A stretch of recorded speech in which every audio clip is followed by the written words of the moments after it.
სამასობაში ისევ საქართველოს ეკონომიკა. და ვისაუბრებ ამ ვიდეოში და ლაიქეთ ვიდეო გამოიწერეთ ჩემი არხი და გააკეთეთ დონაციები ანგარიში მითებულია პროფილზე. ის პოინტის მაგალითზე ახსენი, რომ ჩვენი ეკონომიკა ვითარდება და წინ მიდის, მაგრამ არ აღმოჩნდა საკმარისი.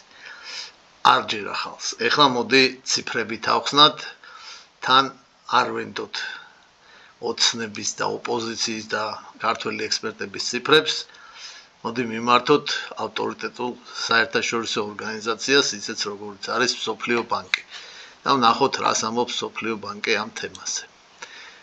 ეს არის საქართველოს ეკონომიკის მონაცემები, ანუ მთლიანი შიდა პროდუქტი, GDP. ხო, როგორ იზრდებოდა ბოლო წლების განმავლობაში. ავიღოთ მაგალითად 2012 წელი. 16 მილიარდი, თითქმის 17 მილიარდ დოლარამდე იყო ეკონომიკა საქართველოსი. როცა მოვიდა ოცნება.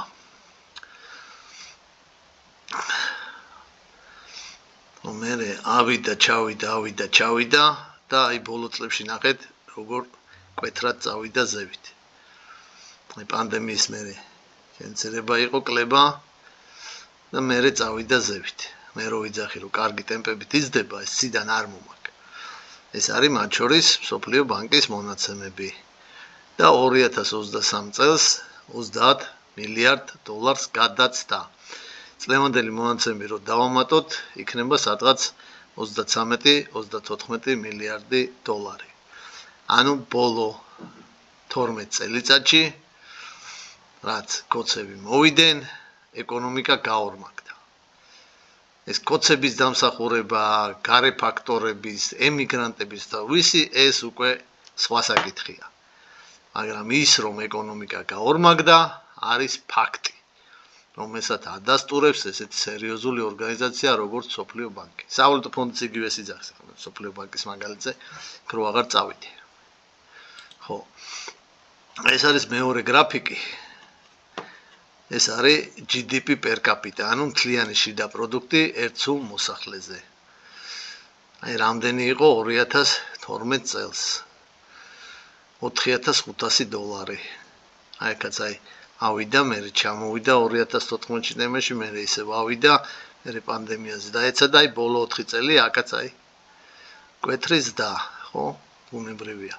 და 2023 წელს არის იყო 8200 დოლარი. წლევანდელი მონაცემების დამატებით მოკლედ 9. ხო, ანუ ეს პარამეტრიც GDP per capita ბოლო 12 წლის განმავლობაში არის გაორმაგებული. ეხლა თავარი ის, რასაც მე უყურებ ხოლმე, არის მაინც GDP per capita PPP. ეს არის მთლიანი შიდა პროდუქტი ერთ სულ მოსახლეზე ფასების გათვალისწინებით. ანუ სყიდველობითი უნარის პარიტეტის მიხედვით. და ეს ითვლება ერთ-ერთ მთავარ კრიტერიუმად ცხოვრების დონის. სხვადასხვანაირად ითვლიან ცხოვრების დონის, მაგრამ ყველაზე ესეთი ზუსტი ითვლება, რომ ეს არის რა. GDP per capita PPP. ხო. ეს მონაცემი 2012 წელს იყო 10000, ეხლა არის 25000, წლევანდელი რო დაამატო 27500-ია სადღაც რა. ანუ აქაც მნიშვნელოვანი მატებაა და თან მატება არის განსაკუთრებით მაღალი ბოლო 4 წლის განმავლობაში. ხო, აქ ეხლა ეს პოსტპანდემიური ის იყო ეფექტი და შემდეგ უკრაინის ომის ეფექტი, რომელიც კარგად აისახა საქართველოს ეკონომიკაზე. და ყველაფერ ამის ჯამში მოკლედ საქართველო დღესდღეობით 2024 წლის მონაცემებით ცხოვრების დონით არის 70-მე ადგილზე. აი GDP per capita PPP, ეს უკვე სავალუტო ფონდის მონაცემებია, არის 27363 დოლარი.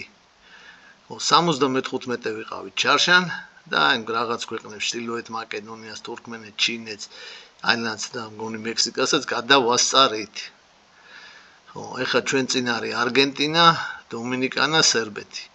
თუ ის ტემპის დის რაც გვაქვს შევინარჩუნეთ და ამათი ტემპიც ისეთი იქნა როგორც წინა წელს, სავარაუდოდ ამათაც გადავასწრებთ.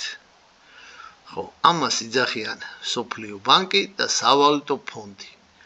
ხო, ეხლა თქვენი შეგრძნებები როგორ აისახა თქვენზე ეს ყველაფერი არ აისახა, მეზობელზე აისახა, ბიძაშვილზე თუ ვიღაცაზე, ეგ სხვა ამბავია.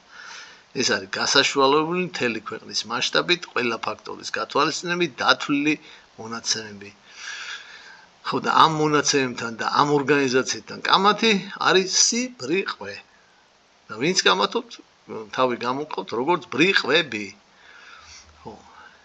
ტვ პირველზე ესე თქვა ვიღაცა ჭეღეპეღე ექსპერტმა და ამიტომ ესეა და სავალუტო ფონდმა და სოფლიო ბანკმა თვლა არ იციან. ამას რო ამტკიცებ, ხო, რა ვიცი ახლა ცოტა მოაზროვნე და სერიოზული ხალხისთვის აი იმდენად არასერიოზული ჩანხარ, რომ აი დისკუსიასაც რო აზრი არ აქვს რა ეგეთ ადამიანთან რა. ხო, აი ესეთ მდგომარეობა რეალობაში რა. ხო, ეს არ ნიშნავს რომ რა ქვია აყვავდით და მაგრად ცხოვრობთ, არა, ჩვენ წინ 69 ქვეყანაა. მაგრამ ტემპი კარგი გვაქვს და პროგნოზიც კარგია. იმ დღეს ერთ-ერთ ვიდეოში ვახსენებ სოფლიო ბანკის პროგნოზი 6%-იანიც დაგვექნება წელს და 5%-იანი გაიცად და ამ მაჩვენებლით ლიდერები ვართ არა მარტო რეგიონში, არამედ მგონი მთელ ევრაზიაში. არავის ესეთი კარგის და არ ექნება სოფლიო ბანკის პროგნოზით. ხო, ეხლა თემურ ჭონია რას იძახის? აგას არ აქვს ნიშნულობა. თემურ ჭონიამ სოფლიო ბანკის და სავალუტო ფონდის ექსპერტების მეასედი არ იცის ეკონომიკის.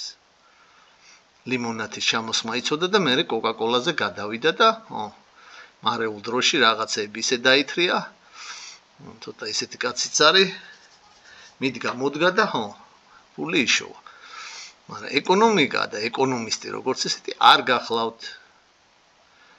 ამიტომ დაუჯერეთ ავტორიტეტულ საერთაშორისო ორგანიზაციებს და მათ მიერ გამოქვეყნებულ ინფორმაციას.